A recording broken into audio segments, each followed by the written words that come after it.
আসসালামু আলাইকুম। আপনাদের সাথে আছে আমি Zubair Hasan. The Business Standard তারা ৮ ডিসেম্বর একটা খবরের সংবাদ শিরোনাম করেছে।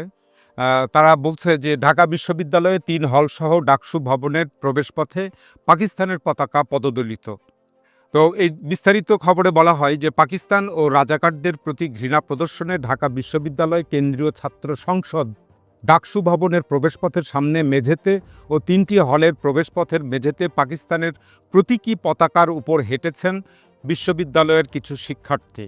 গতকাল রোববার মানে ৭ ডিসেম্বর থেকে শুরু করে আজ সোমবার মানে ৮ ডিসেম্বর দিনের বিভিন্ন সময়ে ডাকসু ভবন, শহীদ সার্জেন্ট জহুরুল হক হল, মুক্তিযোদ্ধা জিয়াউর রহমান হল ও বিজয় ৭১ হলের প্রবেশপথের মেঝেতে এসব স্টিকার লাগানো হয় বলে জানা গেছে।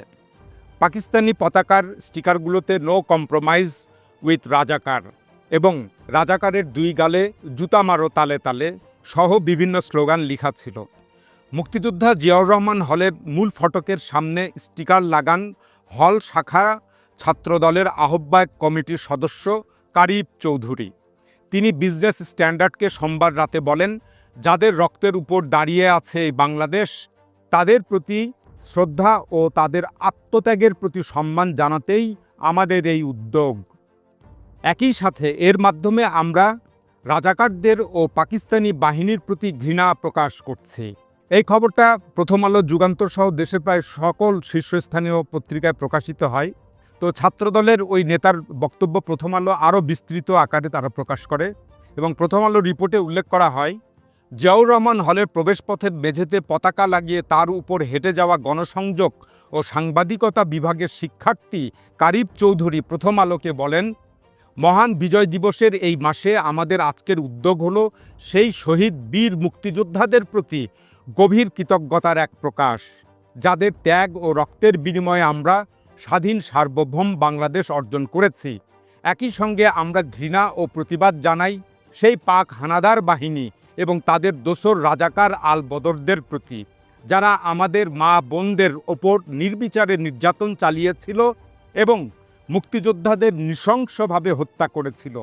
কারিব চৌধুরী বলেন, এই প্রতিবাদ, এই ক্ষোভ সবই আমাদের ইতিহাসের প্রতি দায়বদ্ধতা এবং মানবতার প্রতি অঙ্গীকার থেকে উচ্চারিত।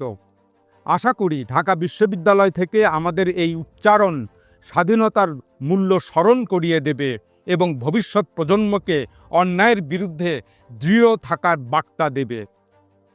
এই হলো সেই ছাত্রদল নেতার বক্তব্য। তো এখন এই পত্রিকার যে রিপোর্টটা, এই রিপোর্ট মতে রোববার ৭ ডিসেম্বর বিভিন্ন পত্রপত্রিকায় যে রিপোর্টগুলো বেরিয়েছে তাতে ৭ ডিসেম্বর মধ্যরাত থেকে এই কর্মসূচিটা শুরু হয়। তো এখানে উল্লেখযোগ্য একটা ব্যাপার লক্ষণীয় হচ্ছে, ৭ ডিসেম্বর বিকালে জনাব তারেক রহমান তিনি এই ফার্মগেট কৃষিবিদ ইনস্টিটিউশন মিলনায়তনে বিএনপি আয়োজিত এক অনুষ্ঠানে ভার্চুয়ালি উপস্থিত হয়ে বক্তব্য দিয়েছিলেন। তো ওই অনুষ্ঠানে ছাত্রদল নেতাদের উদ্দেশ্যে জনাব তারেক রহমান বলেছিলেন যে কেউ কেউ বলে যে একবার দেখুন না এদের, মানে জামাত, তাদের তো দেশের মানুষ ১৯৭১ সালেই দেখেছে। তারা লাখ লাখ মানুষকে শুধু হত্যাই করেনি, তাদের সহকর্মীরা কিভাবে মা বোনদের ইজ্জত পর্যন্ত লুট করেছিল, এই কথাটি আমাদের মনে রাখতে হবে।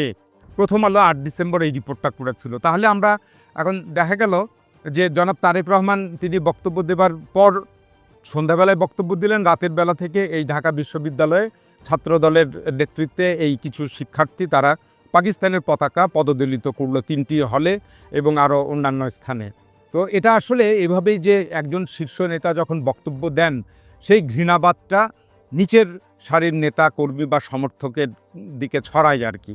তো তখন আমরা যখন শেখ হাসিনার ১৫ বছরের আমলে বাংলাদেশ যখন ছিল, তখনও এই শেখ হাসিনার বিভিন্ন বক্তব্য বা উস্কানি থেকে এই তাদের ছাত্রলীগের কর্মীরা বা অন্যান্য সমর্থকরা এই একই কাজ করত। তো এখানে দেখা যাচ্ছে যে জনাব তারেক রহমানের ওই বক্তব্যের পরপর একটা রিয়াকশান হয়েছে এবং ঢাকা বিশ্ববিদ্যালয়ের ছাত্রদলের নেতৃত্বে এই পাকিস্তানের পতাকা পদদলিত করার একটা কর্মসূচি তারা পালন করেছে।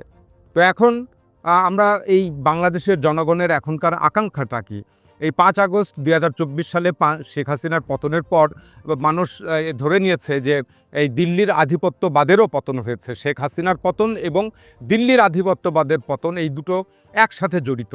তো এই দেশের মানুষ বা জন আকাঙ্ক্ষা হলো যে এই ভারতীয় হেজিমনি বা আধিপত্যবাদ আবার যেন ফিরে না আসে, সে বিষয়ে তারা ভীষণ সজাগ এবং এ থেকেই একটা জন আকাঙ্ক্ষা তৈরি হয়েছে যে বাংলাদেশ, পাকিস্তান, তুরস্ক, চীন এসব দেশের সাথে একটা সুসম্পর্ক গড়ে তুলবে, সামরিক, অর্থনৈতিক, রাজনৈতিক এই সহযোগিতা, কূটনৈতিক এগুলো তারা গড়ে তুলবে যাতে ভারতকে মোকাবেলা করা যায়।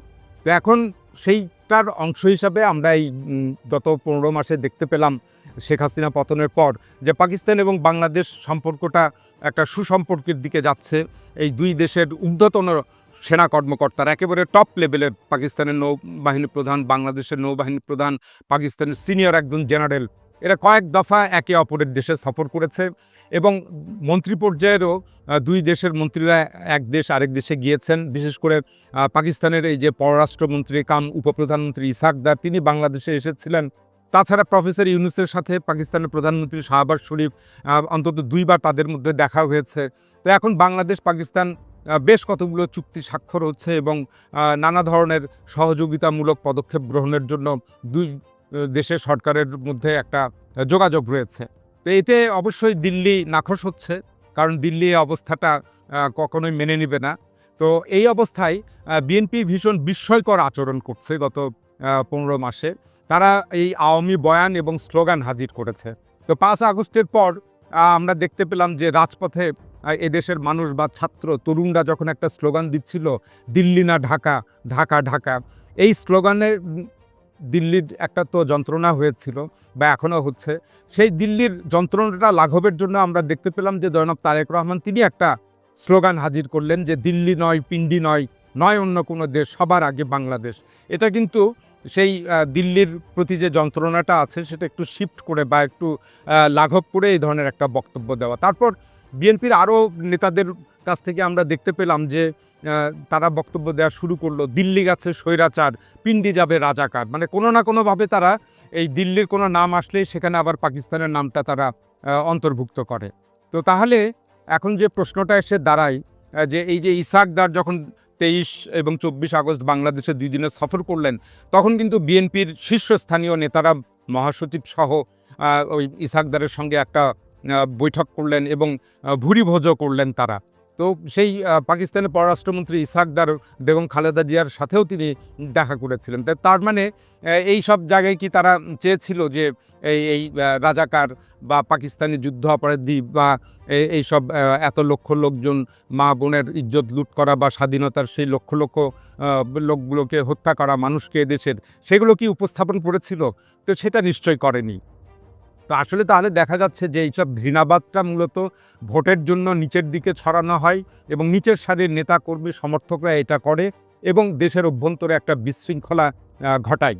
তো এটা সেই শেখ হাসিনা বা আওয়ামী লীগের একই স্টাইল ছিল, এভাবেই তারা একটা স্বৈরশাসন কায়েম করে 15 বছর ক্ষমতায় ছিল। তো এর আগে আমরা দেখতে পেয়েছিলাম যে এই ডিসেম্বরের প্রথম সপ্তাহ জুড়ে বিএনপির বেশ কিছু সমর্থকরা এবং অচেনা, তারা প্রকাশ্যে আসে নাই, তারা একটা সোশ্যাল মিডিয়ায় তুরস্ক বিরোধী একটা ঘৃণাবাদ ছড়িয়েছিল। ওখানে বলা হচ্ছিল যে তুরস্কের গোয়েন্দা সংস্থা MIT তারা নাকি তারেক রহমানকে হত্যার পরিকল্পনা করেছে, এজন্য তারেক রহমান বাংলাদেশে আসছেন না। তো এটাও দিল্লিরকে সন্তুষ্ট করবার জন্য এই ধরনের একটা বয়ান হাজির করা হয়েছে, কারণ তুরস্কের সাথে দিল্লির বা ভারতের ভীষণ একটা শীতল সম্পর্ক রয়েছে। তো আমরা 1980-র দশকে বা তার পরবর্তী পর্যায়ে দেখতে পাচ্ছিলাম যে আওয়ামী লীগের রাজনীতিটা ছিল তারা মুসলিম দেশগুলোর বিরোধিতা করত, সৌদি আরব, পাকিস্তান, ইরান, মানে কোনো কিছু হলেই তারা ওই সব দেশগুলোর বিরোধিতা করত। বিশেষ করে 2016 সালেও যখন এরদোগানের উপরে কু করা হলো, তখন এরদোগান কোনোভাবে তিনি সারভাইভ করে গেলেন জনতার প্রতিরোধের মুখে। তো সেটা ওই আওয়ামী লীগের সমর্থকদের পছন্দ হচ্ছিল না, তারাও এই তুরস্কের এরদোগান একজন স্বৈরাচার বা তার নানা ধরনের সমালোচনা তারা করছিল আওয়ামী লীগের সমর্থকরা বা নেতারা, কর্মীরা। তো আমরা এখন দেখতে পাচ্ছি যে বিএনপি ঠিক একই পথে, আওয়ামী লীগের সেই পথে হাঁটছে। তুরস্ক, পাকিস্তান এবং আরও কিছুদিন পরে দেখা যাবে যে ভারতকে খুশি করতে আরও অন্যান্য দেশ, মুসলিম দেশের তারা বিরোধিতা করছে। অথচ শহীদ প্রেসিডেন্ট জিয়াউর রহমানের রাজনীতি বা বেগম খালেদা জিয়ার রাজনীতি এর উল্টো দিকে ছিল। এখন দেখা যাচ্ছে যে জনাব তারেক রহমানের রাজনীতিটা বা তার নেতৃত্বাধীন বিএনপির রাজনীতিটা সেই আওয়ামী লীগের রাজনীতির মতো হয়ে যাচ্ছে। তো এটা আগামী নির্বাচনে ভোটের মাঠে প্রভাব পড়বে এবং বিএনপিকে ক্ষতিগ্রস্ত করবে। এখন এ পর্যন্তই। আল্লাহ হাফেজ।